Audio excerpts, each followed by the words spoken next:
Well, welcome to the show, LaToya. Oh, thanks, Aarti, for having me. I'm excited to chat with you. Yeah. So you are the founding member of the Google News Initiative. Can you tell us a little bit about this, how this came to be? Sure. I have been at Google just about 6 years now. And when I got here, we started a team called the News Lab, which is still a team that does a lot of great work in the industry on training and educating journalists on hopefully how to help them do their jobs a little bit easier using Google and some of our tools and our technology. About 2 years ago, actually exactly 2 years ago in 2018, a group of us came together and we realized that there needed to be a more concerted effort for how Google thought about news and how we reached the industry, how we supported the industry. So that meant going beyond going into newsrooms and doing training, so on and so forth. But it really meant thinking holistically about what are the challenges that the industry faces? What are some of the barriers to entry in terms of adopting new technology? The speed of change is so accelerated that a company like Google is always constantly changing. We want to help newsrooms adapt. We also started to think about revenue and sustainability and how could we be part of helping with new revenue models. A few programs we launched, for example, are around Subscribe with Google and how do you help newsrooms get into a subscriptions model and really monetize their audience. And then we also thought about how do we continue to help newsrooms in the industry tell stories. So again, that was 2018 and we announced the Google News Initiative then. And beyond the announcement, it also came with a $300 million fund, which means that we spend a lot of time and energy making sure that we go beyond just doing the work. It goes beyond just saying a few things that we want to do and really getting those resources into the hands of individual storytellers, newsrooms, publishers, so on and so forth. And that $300 million fund, is that separate from the emergency relief fund that you all announced around coronavirus? Can you kind of talk about those two things? It is. So when we announced the GNI, it came with a $300 million fund, and that money is distributed across many different programs. I have to be very clear and say it's not apply for a grant or anything like that. It's not that at all. It's how we energize the industry by creating different programs. And March, when COVID happened, it became very clear that this was a moment that no one expected. You could also argue that the moment we're in right now is not one that we expected. And we thought about very critically, what are some of the challenges that a newsroom is facing right now in terms of covering a global pandemic? Do they have the necessary resources? We saw many stories of newsrooms, especially small hyperlocal ones, losing staff, having to lay off staff. And this was a moment that we needed to rise and meet the occasion and really inject some relief, which is why it was called the Emergency Relief Fund, around the globe. So whether you were a small newsroom, as small as 2 people or up to 100, you could apply for emergency relief funds. And again, that was specific to what was happening around COVID and understanding that it was a very unique moment in terms of journalism and sustainability. And that program was created to address that need and hopefully get those resources into the hands of those who needed it. How did you? I'm curious what kind of response you got to that, and how you all were had to make decisions. It was a really amazing response. We got thousands and thousands of applications, which was the hope. But Google is the type of place that when there is a huge challenge, people rise to the occasion and they figure out how can I be part of it. So we literally had task force around the globe getting the applications, evaluating them, reading through them hand by hand. So this was not an automated process. This was very much manual to make sure people got the right amount of evaluation, that we were looking at the applications, reading them and being and doing our due diligence in it. So it was very much a global task force of people dropping everything that they were doing to be part of this team, which it was a matter of weeks when we started thinking about the relief fund and getting it out the door. And then the other half of that was how do we make the decisions quickly and get those funds into the hands of publishers. So it was a sprint. It was very much a sprint. How many people do you have on this team, on the GNI team, working on all of this? So the GNI technically, it includes anyone who touches news at Google. So though that includes my team, our team still exists, the News Lab, we do a lot of training, partnerships, and programs. It includes the teams who manage small partnerships. So there are thousands of people at Google who technically are part of the GNI because so many people touch news at a company of this size. Right. So So one of the things that stood out to me with your role is that you kind of look to elevate voices, or that aren't typically heard. How do you do that? And do you want to kind of walk me through that process a little bit? Years ago, before the GNI, I looked after and really started a pillar on our team, which we call inclusive storytelling. And Mhm. what that meant was, how do we understand whose stories aren't being told in media? How do we really think critically about the challenges that newsrooms face? Mhm. And again, this is not to suggest at all that we were going to solve all those challenges, but we thought, how can we be a part of those? And that it took three different forms. We looked at how can we help do a lot of training. Unconscious bias training is something that we toss around and means something now that it didn't necessarily mean years ago in terms of what are the biases and how does that affect coverage. And then we also started to build out partnerships and programs with the experts in the industry who needed the resources to do the work. So I'll give you a couple of examples. And I really spent my days listening, brainstorming, figuring out who to talk to and how could I help energize. There's an organization called the Maynard Institute. They wanted to relaunch a program called the Maynard 200, which thought about what is the pipeline of diverse talent. One of the things that many people hear from newsrooms is, where's the pipeline? Where's the talent?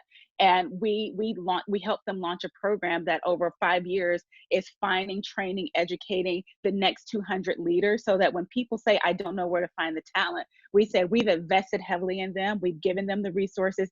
Here's the talent.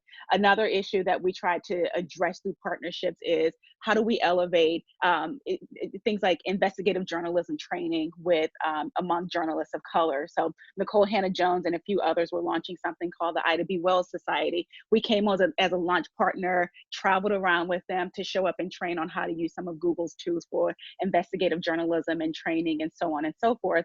And then we also thought about, what is the role that Google can play in terms of helping the industry understand diversity in the newsroom, or the lack thereof, and what is the impact of that. And so there was an organization that is now the News Leadership Academy or Association, used to be ASNE, American Society of Newsroom Editors. They did the seminal research on newsroom diversity for many, many years. One of the things that we realized is that for so many years, they could only put the results out in a PDF. We happen to have a very sharp team of data journalists and data scientists who said, well, let's figure out how we can create visualizations with you, tie that to census data, so that we can help people understand the narrative, and hopefully we can start to think about the solutions. So again, when we think about inclusive storytelling and what that means, I try to attack it from, sort of pie in the sky, and how do we create technology that can understand bias, to what are some practical challenges that people are facing? How do we create the programs that can get to the heart of some of those issues and hopefully move the industry in a more inclusive direction? Is there an algorithmic component to this as well? Like what news stories, whose news stories are showing up on the first page of Google News? That's always a question. And to kind of step back for a second, we get that question a lot on what surface, how things surface.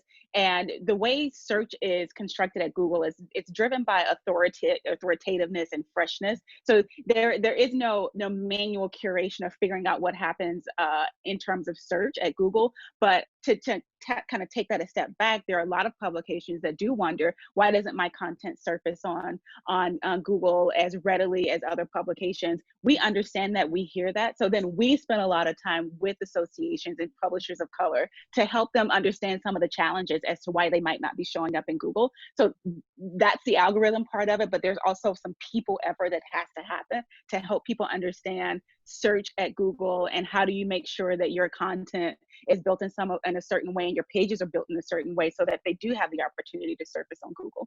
Right. So, let's talk a little bit more about sort of this idea of inclusive storytelling. Many of the folks listening today are in the PR industry, the comms industry, and storytelling is what they do for a living. What advice would you give when they're constructing stories, either to pitch to the media or for brands to tell themselves, corporate narratives, that how they can ensure that those are inclusive, and maybe first, define what that means exactly, which I know you kind of did in the previous question, and then also for, I guess, the second part, let's talk a little bit about PR and communicators can do. Yeah, and when I think about what does it mean to elevate voices, there's a fine point that we think about at Google, and I certainly think about in all the conversations that I have is, well, whose story are we elevating? Because inclusion means many different things. It's not one size fits all. When we talk to when I speak with my colleagues around the world on some of our inclusion task force, it means something completely different in Germany, in the UK, and in America. So getting really sharp on whose voice you're choosing to elevate, and in a way that is not cannibalizing someone else, because as I said, it means many different things. And I find in many cases, when we think about inclusion, it can almost compete with itself. So how we start to think about it is equity gaps. And whose story is missing? What is the impact of that story missing on the community? Why does that story need to be told? And how does that change how we think about a particular group? So again, it's not meant to say, well, we've got to think about women right now. We've got to think about women of color and how we tell their stories. We've got to think about Black people right now and how we tell those stories. It's all in this moment, what is the gap and whose story is missing? So that's the lens that I try to train myself under, and I'm very, again, adamant internally and vocally about it, because we also have to appreciate the fact that there are a lot of groups that we're talking about, and we don't want to compete internally for inclusion and what that definition means. So yes, I definitely look at it when I think about inclusion. Can't miss the term equity. For so long, we used to talk about D&I, diversity and inclusion, and then equity entered the mix. And so you see the cycle kind of changing, and then finding a way to get people to understand what equity means and how we're telling stories under that lens it's, again, the work isn't done, and there's always constant learning. There's always constant pushing, certainly on my side. And I find that, especially in the moment that we're in right now, we're kind of in a moment where internally, when we think about what are the programs that we're launching, and we're trying to think about systems that we have to break down, systemic prejudice, how are we addressing that as it relates to news? That's a big question for us. We don't have the answers, but to just put a fine point on how we're thinking about it, it's constantly shifting, and certainly can't ignore the ways in which it's shifting right now, especially if you observe what's happening within newsrooms and who's represented it, who decides what story shows up, who decides the framing of those stories. It all matters. Yeah. I mean, I think that you, referenced implicit training, unconscious bias and implicit bias training.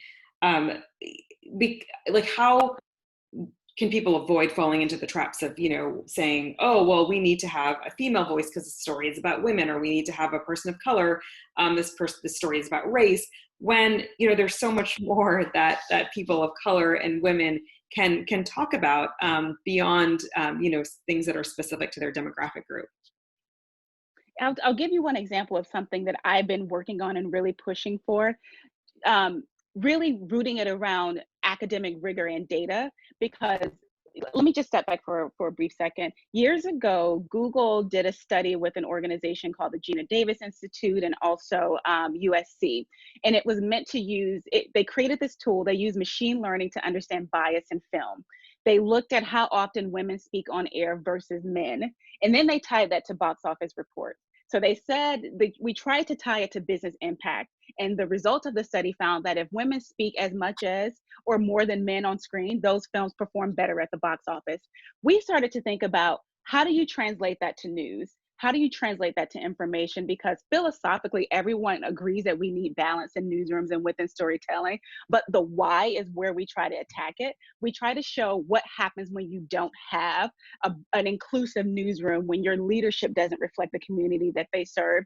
We've been spending a lot of time on this and trying to operationalize this and working with newsrooms to say, well, this is what happens when you don't have more or less inclusive content. Here's the audience that you're missing out on. When people see headlines reflected a certain way, or they feel like their community isn't covered, then they tune out. So Google being a technology company, again, we understand philosophically that everyone agrees inclusion is important, but we try to take it a step further and say, well, this is why. And I've done so many of those implicit bias tests, the raising of the hand, how do you react to a certain word? Harvard has done a lot of research around it. I think you can find some of their implicit bias tests, but we're trying to then tie that to what is the impact of you not really training how you think. How does that affect your newsroom? How does that affect your ability to grow your audience? How does that then affect your bottom line? So it's more than awareness, but it's here's what happens when you don't actually act on it. Right.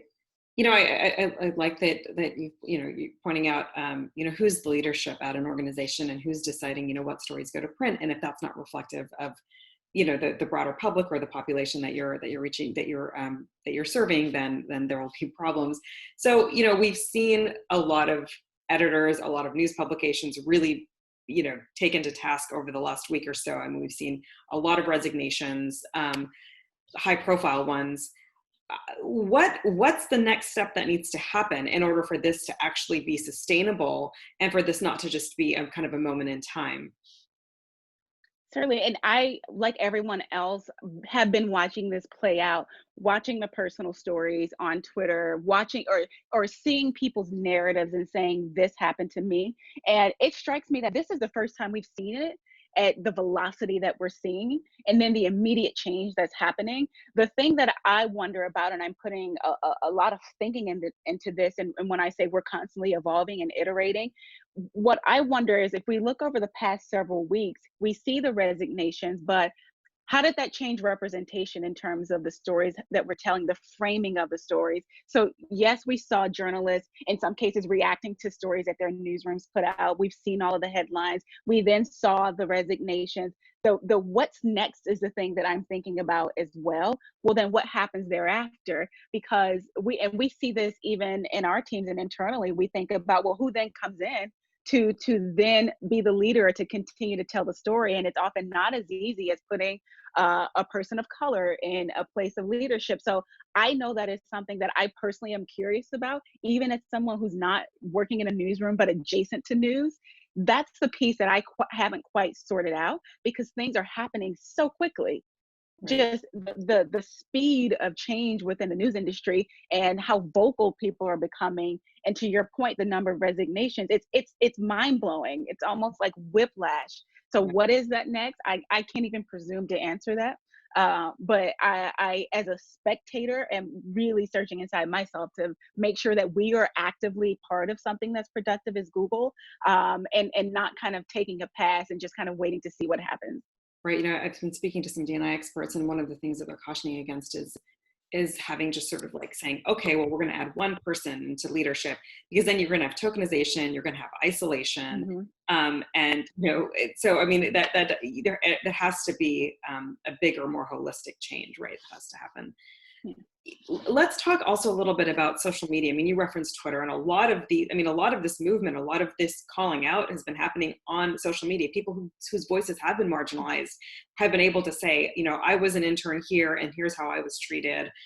Even I've seen, retailers, right? People saying, look, I worked at this retail store. We had code words when people of color came in. So, I mean, what role is social media playing in creating a more inclusive storytelling environment? One of the things that I've noticed, especially paying attention to this, years ago, I was an adjunct at NYU and taught this class on social media and the speed of news. And everything we talked about then has completely expired, because we're talking about social media in a different way. The thing that strikes me is that it has really democratized everybody's voice. You don't now have to wait for a journalist to find you, use you as a source in a story, then tell your story. It feels like the power has been given to those who own the story, and you are then giving a platform, a microphone to own your story, to tell your story, and to really connect with people who will amplify your story for you. And in many cases, sometimes when you tweet, it feels like you're shouting into a vacuum, you're shouting into an ocean. Maybe someone sees this, maybe they don't. But now I'm finding that everyone's seeing the story and they are telling it for you. And what I wonder if people feel when they take their story public, or they go on social, they do the tweet thread, the support that you get knowing that you're not alone, that has been the power of social media that I'm seeing. The fact that you don't have to tell your story by yourself and it just falls into the abyss. Someone else is going to tell the story. I was actually looking at a Neiman Lab thread last week that was a collection of everyone's sort of personal story of this happened to me in the newsroom, because they did not want it to be lost. I personally, every time I saw one, I make it a point to like it. I make it a point to email it to myself just so I can know who's telling what story. But now when I see organizations saying, here's a collection of stories and they can't be lost, Mhm. Please come back to see them, and we're going to keep adding to them. So what I find is you're not alone anymore. You're not alone. Yeah. Yeah, no, I think that's amazing that they're kind of being brought together so these stories aren't lost. So, I guess another question I have is, because I know your career, I mean, you've kind of spanned, you've had professorships. I know you've worked in media, and you've also worked in PR. So I'm curious, what do you think about the diversity issue in comms and public relations, and why has it? I mean, I've been covering this issue for over a decade now, and I mean, the amount of progress has been modest at best, and in particular in leadership ranks, in senior Mhm. level positions. And do you have any observations on kind of what needs to change within the industry? I started my career in PR, so it's always near and dear to my heart. And if I rewind and I kind of give a little reflection, I was always the only one. I was always the only Black person in the companies that I worked at. I worked at AOL. I worked at an agency where we were the agency of record for Microsoft. When I came to Google, I didn't come to Google in a PR or comms capacity, but I've always been the only one. And if I think back to the moment at AOL, the way I got that job is I was in grad school at Georgetown at the time, and they only reached out to Georgetown to say, there's an internship, would you just kind of spread it among your community? And again, I was only one of two people in my master's program at Georgetown, so you already had that built in. The access just wasn't there. The idea for who we reach out to was not as inclusive. I would imagine they didn't reach out to Howard and look in the PR and comms department. So we're already starting at a point where you've got to be in the right place to even know that the opportunity exists. So that is something that really, if I think about the course of my career, I happen to be in those spaces where I was the only Right. and happen to have knowledge of things existing. This is a very small point, and I don't mean to say that this is a solution, but I was reading something a few weeks ago, was talking about the organizations that don't even go to NABJ every year, who don't show up and get access to talent of color. Most of the places I worked at never went to those places. So there was this kind of blind eye turn to what's the pipeline. Everyone says there's no pipeline, but then going out and finding them and actually challenging yourself to diversify your team. Even at Google, I always ask the question when I look at people's teams, like challenge people to ask, well, who did you talk to? Why does your team look a certain way? Does it occur to you that there maybe was an opportunity that you could have brought in a different person on this team? But I think it's so comfortable to kind of go with what you know. And I think that's the comfort, that's the internal soul searching that I think people are doing in this moment that they perhaps didn't do 10, 15, 20 years ago. So it wasn't about we were all invisible and there were no people of color who wanted to get in comms or PR. I think people were too comfortable to just look for people who look like them. And I love that we're in a moment now where we are vocally saying that doesn't fly anymore. Right. That's not going to work. You can't get away with that anymore. Yeah, yeah. I mean, it's a point about, I mean, Google, I mean, technology in general, right? I mean, not only, I mean, obviously beyond comms and PR, there is a diversity issue. That I was talking to Mhm. somebody yesterday about how you look at a lot of these tech PR agencies, and they're the diversity issue seems to be even worse than in the industry at large. Um, I wanted to ask you also about access and people's networks, especially when you're thinking about inclusive storytelling, right? Like Mhm. I mean, who are your experts, right? Who's in your Rolodex? Who are you calling when you want Mhm. commentary? And how can people um, think about diversifying that list? I mean, now. I mean, and this is for journalists, but this is also for folks in Mhm. the comms industry. Who are they going to within their organizations or their clients' organizations?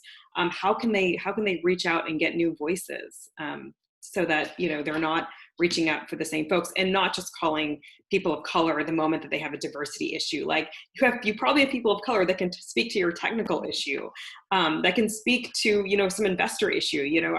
It seems quite, I mean, it seems quite limiting, for everybody to just have folks pigeonholed.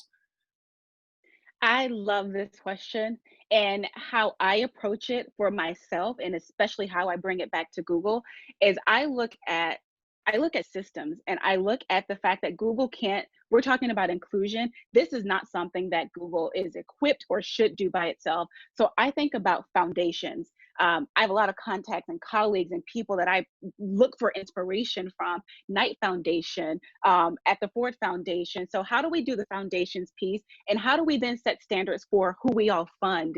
How do we as a collective say, we need your board, we need your leadership ranks to look this way before we can think about funding you. I also look at academic experts who are in my Rolodex, and then I also look at the nonprofits. I mentioned the Maynard Institute, for example. So it's a holistic system for me, and I know that each of us has a different role to play, and my job and my role and my responsibility is think about where does Google plug into the larger system. We do have access to resources, we do have mind share, but there's a lot of work that's happening and we can't do it alone. So I try to build the relationships with the people who care. It's not, showing up to say we wanted to launch a program that was great and we feel good about ourselves. We are thinking about how do we think about inclusion and storytelling as a whole, and what's the place at which we plug in and we fit into it and really driving change as a collective. That makes me think of one other question I wanted to ask you is about sort of our fragmented media environment, right? Where people are seeking out, they're looking to reinforce their own value system, and it's easier than ever to do that. And you always get the sense that, your people are preaching to the choir. Like sometimes I'll get on my Twitter and I'm like, oh my God, everybody cares about this issue. And then I'll turn on some news station and I'll be like, no, nobody, like it's just my Twitter followers who care about this, or the folks I follow on Twitter. In this fragmented media environment, what are some of the challenges around inclusive storytelling? And do you have any thoughts on how we can overcome that? Yeah, I'll give you an example of something that we do on a product side at Google, and I know you talked to Annie a bit more. Last year, we relaunched the Google News app, and one of the key pieces of it was a concept called full coverage, because we understand confirmation bias, and we know that many people seek out points of view that already validate what they believe. So from a technological standpoint, and this is not just about inclusion, it is how do we expose people to a wealth of conversation and a wealth of dialogue, and get you conditioned to not just look for the things that you believe or already support, or just reading the sources that kind of resonate with you. So if you go into the news app, what you'll see is when you look at a particular story, what we've tried to do is put that story in context, give you the moment when it was broken, give you the social discourse, all the tweets, and show you how it unfolded so that we empower people to know exactly what's happening and not just go to the sources that you believe in. So we understand there's some responsibility on Google side that we can use with our products, with our technology, in terms of how we are educating people, helping them to be more media literate. I think media literacy has been a topic du jour for the past couple of years. We thought about how do you build that into a product so that you do expose people for multiple different perspectives and different sources. Personally, there's a lot of work to do. I do a lot of work on the publisher diversity side to make sure some of those super small publications show up, but the steps are happening. But we certainly have more work to do in terms of, well, who are we surfacing? Who shows up? What is the perspective that we are exposing people to? And how do we do that in a really organic way so that you feel, wow, I'm informed. I maybe didn't agree with that. That was a perspective I didn't know. That's a source that I don't perhaps look at, but that's the role that I think technology can play, because our phones are in our hands all the time. We're like walking newspapers all the time. So there is I think there's some responsibility that we can play in terms of informing people and making them more literate, whether it's about inclusion or otherwise. So for the Google News Initiative, is there a site or somewhere they can go on Google's page to learn more about that? Yes, the website is g.co/news initiative.